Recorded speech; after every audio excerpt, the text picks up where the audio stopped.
Welcome to the last lesson, English for Beginners, Phase 4, Lesson 32. In this lesson, we will learn some everyday vocabulary of house and some vocabulary on the streets. অর্থাৎ রাস্তায় চলতে ফিরতে গিয়ে অথবা আমাদের বসত বাড়িতে বা থাকার সময় যে ধরনের জিনিসপত্র আমরা দেখি সেই টাইপের ভোকাবুলারি আমরা এই লেসনে শেখার চেষ্টা করব এবং আমরা চেষ্টা করব যে এই ভোকাবুলারিগুলো যেন আপনারা আপনাদের এভরিডে ইংলিশ কমিউনিকেশনের ক্ষেত্রে ব্যবহার করতে পারেন। Then let's get started with the vocabulary of things in house first. অর্থাৎ বসত বাড়িতে যেসব জিনিস দেখা যায় সেই টাইপের জিনিসের ভোকাবুলারি আমরা শেখার চেষ্টা করব। বাম দিকের লিস্ট যদি দেখি আমরা জানি বেড মানে বিছানা, মিরর হচ্ছে আয়না। এখানে আপনাদের অনেকেরই কিছু কিছু শব্দ খুবই পরিচিত লাগবে, কিছু কিছু শব্দ কিছুটা অপরিচিত লাগতে পারে। মিরর হচ্ছে আয়না। পিলো মানে হচ্ছে বালিশ, আমরা যে অর্থে বলি পিলো। ড্রয়ারের একটা বাংলা আছে দেরাজ, যদিও আমরা সেটা ব্যবহার করি না। ড্রয়ার মানে হচ্ছে ড্রয়ার অর্থেই আপনি মাথায় রাখতে পারেন। টেডি বিয়ার বলতে আমরা সাধারণত টেডি বিয়ার বলতে যেটা বুঝি সেটাই, কাপড় দিয়ে বানানো ভাল্লুকের মতো যেটা থাকে আর কি, সাধারণত বাচ্চারা এটা নিয়ে খেলতে পছন্দ করে। নাইট টেবিলটা আসলে রাতের টেবিল বলা হয়, আসলে ব্যাপারটা হচ্ছে যে বিছানার পাশে যে ছোট টেবিল যেখানে আমরা সাধারণত টেবিল ল্যাম্প জাতীয় জিনিসপত্র রাখি, নোটবুক মোবাইল ফোনও রাখি অনেক সময়, সেই টেবিল ল্যাম্প রাখার যে টেবিলটা থাকে সাধারণত এটাকে আমরা নাইট টেবিল বলি। রেফ্রিজারেটর যেটাকে আমরা ফ্রিজ বলি প্রচলিতভাবে, হিমাগার বলা হয় শুদ্ধ বাংলায়। স্টোভ মানে হচ্ছে চুলা। মাইক্রোওয়েভ এটাও চুলা বলতে পারেন কিন্তু আসলে চুলা না, এটা আপনারা জানেন যে মাইক্রোওয়েভ ওভেন নামে যে বিষয়টা, যে যন্ত্র আমরা ব্যবহার করি সেটা। কিচেন সিঙ্ক, কিচেন বা রান্নাঘরে যে ধোয়ার জন্য যে সিঙ্ক বা ট্যাপ থেকে পানি পড়ার জন্য যে অংশটা থাকে সেটাকে আমরা বলি কিচেন সিঙ্ক।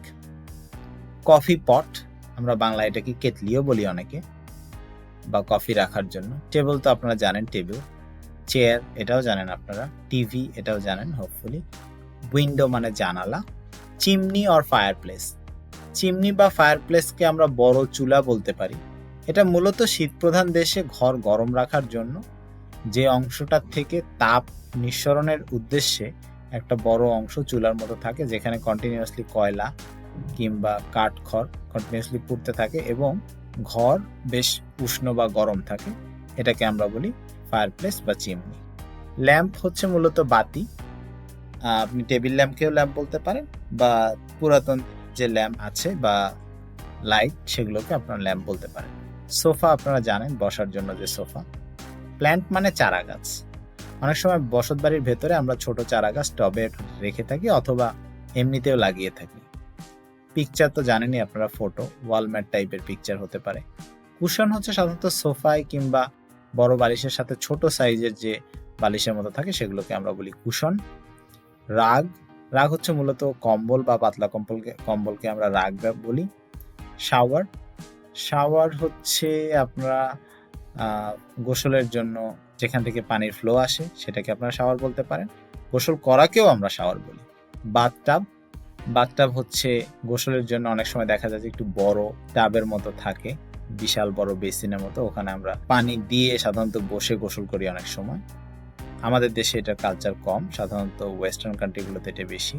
বাথরুম সিঙ্ক অর্থাৎ বাথরুমের ভেতরে বেসিন যেটা থাকে সেটাকে আমরা বলি বাথরুম সিঙ্ক। টাওয়েল আপনারা জানেন, তোয়ালে কিংবা গামছা জাতীয় একটু মোটা। টয়লেট আপনারা জানেন, টয়লেট বলতে ওয়াশরুম বর্তমানে এটাকে বলা হয়। টয়লেট পেপারও আপনারা জানেন। সোপ হচ্ছে সাবান। ওয়াশিং মেশিন হচ্ছে কাপড় ধোয়ার যে মেশিন, সেটাও আপনারা কম বেশি অনেকেই জানেন। ডিটারজেন্ট হচ্ছে washing powder. So washing powder বা কাপড় ধোয়ার যে গুঁড়া সাবান ব্যবহার করা হয় সেটাকে আমরা বলি ডিটারজেন্ট। এই ভোকাবুলারিগুলো অনেকগুলোরই অর্থ আপনারা জানেন, যেমনটা আমি আগে বলেছিলাম। তবে আমার দিক থেকে পরামর্শ হচ্ছে এখান থেকে যে শব্দগুলোর অর্থ আপনার জন্য অপ্রচলিত বা কম প্রচলিত সেই শব্দগুলো ব্যবহার করে প্রতিদিন 1, 2, 5টা সেন্টেন্স বলার চেষ্টা করা বা লেখার চেষ্টা করা, তাহলে এই ভোকাবুলারিগুলো আননোন বা কম লিটল নোন বা লেস নোন ভোকাবুলারিগুলো আপনার জন্য আস্তে আস্তে নোন হবে এবং ন্যাচারালি আপনি এই শব্দগুলোকে ব্যবহার করতে পারবেন আপনার কনভারসেশন কিংবা রিটেন ইংলিশে। এরপরে আমরা দেখব ভোকাবুলারি যেটা কিনা we can see them on streets, রাস্তাঘাটে বা শহরের রাস্তাঘাটে যেসব জিনিস দেখা যায় সেটা রিলেটেড আমরা ভোকাবুলারি শিখব। তবে তার আগে রোড এবং স্ট্রিটের মধ্যে কিছুটা পার্থক্য বলে রাখি। সাধারণত লোকালয়ের ভেতরে যে রাস্তাঘাটগুলো থাকে শহরের ভেতরে সেগুলোকে আমরা বলি স্ট্রিট।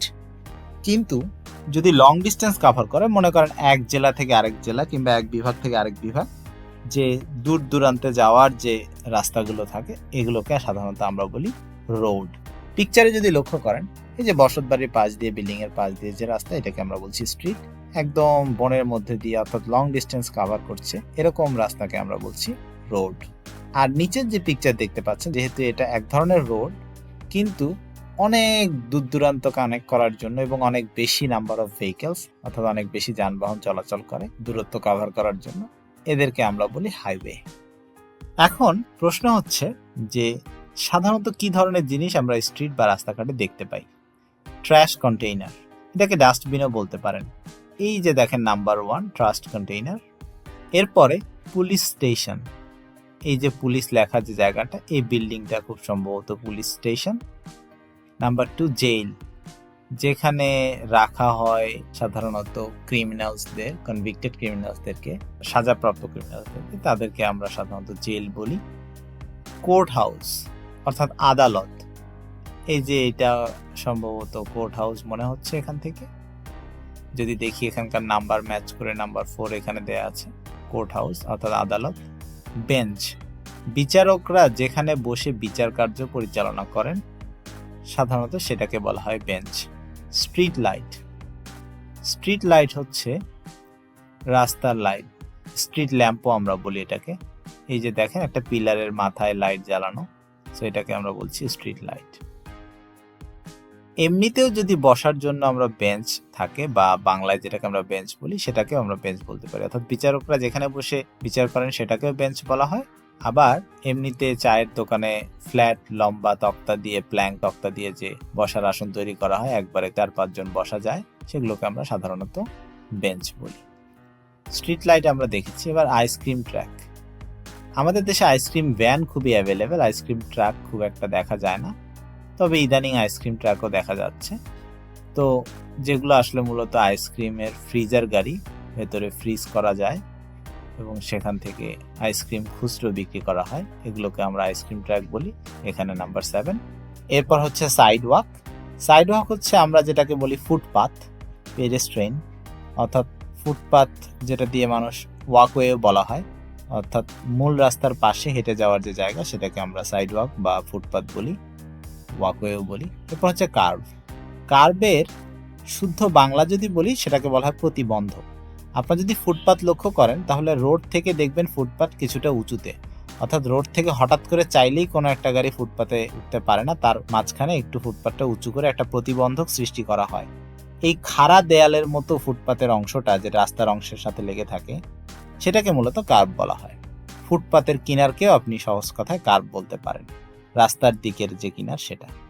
এরপর হচ্ছে স্ট্রিট। স্ট্রিট নিয়ে আমরা একটু আগেই কথা বলেছি, লোকালয়ের ভেতরে যে রাস্তা সেগুলোকে আমরা স্ট্রিট বলি। এরপর হচ্ছে ম্যানহোল। ম্যানহোল তো আপনারা জানেন, এখানে পিকচারে দেখা যাচ্ছে manhole.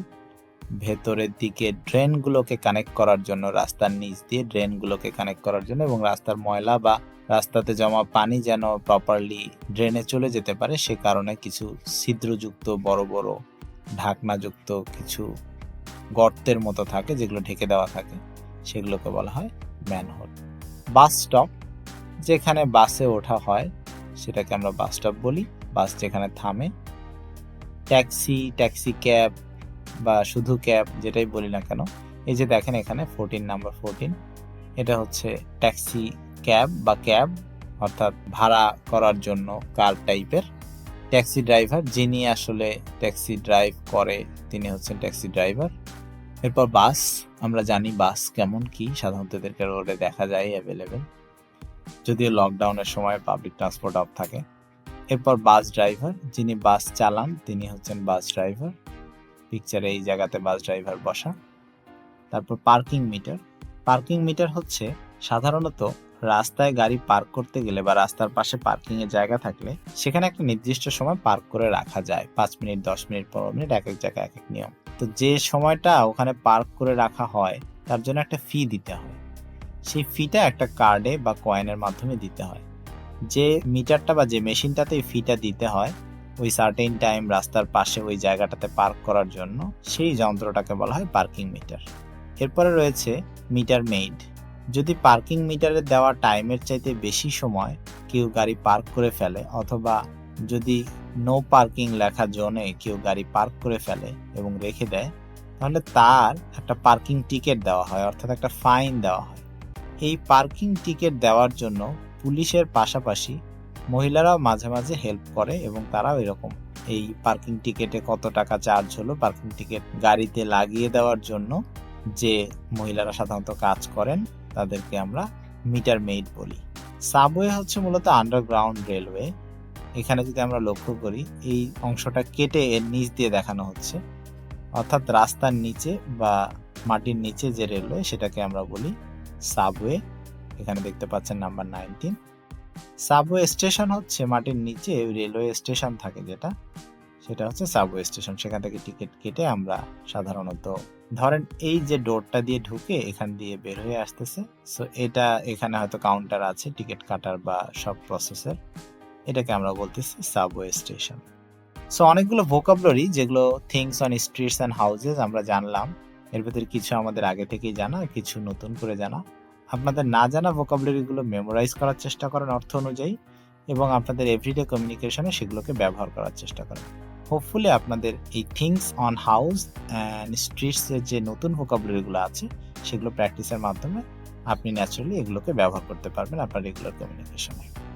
So that's the end of phase 4 lesson 32 English for beginners. আমরা শিখলাম মডালস ব্যবহার করে কিভাবে পোলাইট রিকোয়েস্ট করা যায়। এছাড়া শিখলাম কিছু prepositions of places and Times. তাহলে এখন থেকে কথা বলতে গেলে বা লিখতে গেলে সেই প্রিপোজিশনগুলো আমরা অ্যাপ্রোপ্রিয়েটলি ব্যবহার করার চেষ্টা করব, এবং স্পিকিংয়ের সময় আমরা যখন রিকোয়েস্ট করব তখন মেক শিওর করব যে সঠিক মডালটা আমরা ব্যবহার করছি। চলুন তাহলে শুরু করা যাক পরের চ্যাপ্টার।